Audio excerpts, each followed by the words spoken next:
Hey guys, Scott Adams here again.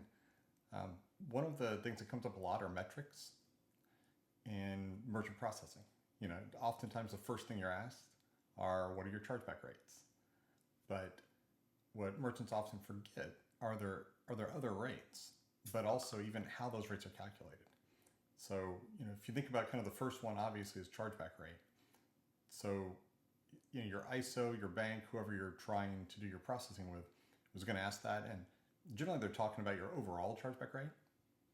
And the math behind that is just the number of chargebacks that were reported in the current month divided by the transactions you process in the current month, the ones that actually settled. And so that's kind of your overall chargeback rate. But in a lot of ways, the more important rate is your Visa and your MasterCard rate separately. So Visa, though, is a little different. And actually, it's what I just said. It's the Visa transactions and it's the Visa chargebacks from that month that you're talking about. So, you take the Visa chargebacks divided by the Visa transactions. Now, MasterCard is different. They actually do it by the chargebacks reported in the current month, but divided by the transactions that you processed and settled the previous month for MasterCard. So, you have to think about it that way, and you might think, well, that doesn't make sense, because for many merchants, those transactions were maybe from a few months back.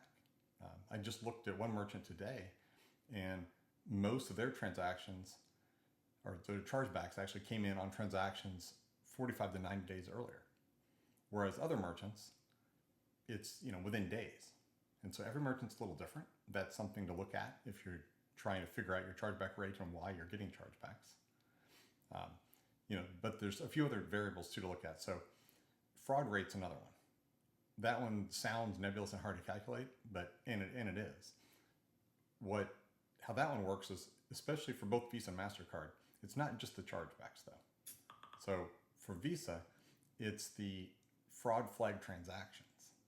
So this is like your old TC40 report, or if you're working with us or another provider and you get informed, there's fraud notices. You take those from the current month divided by the Visa transactions from the current month, or whatever month you're reporting on. And then MasterCard is similar. They have a similar report.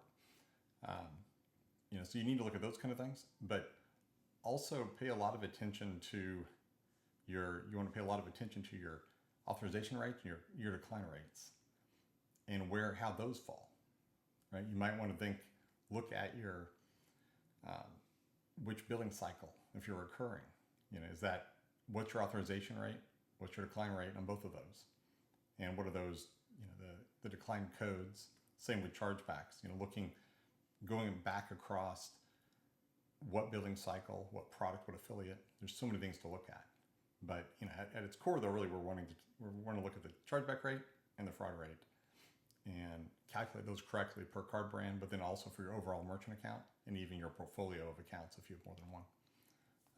There's tons of different metrics to look at, but those are a few that are good to keep an eye on. Hope that helps. Thanks a lot.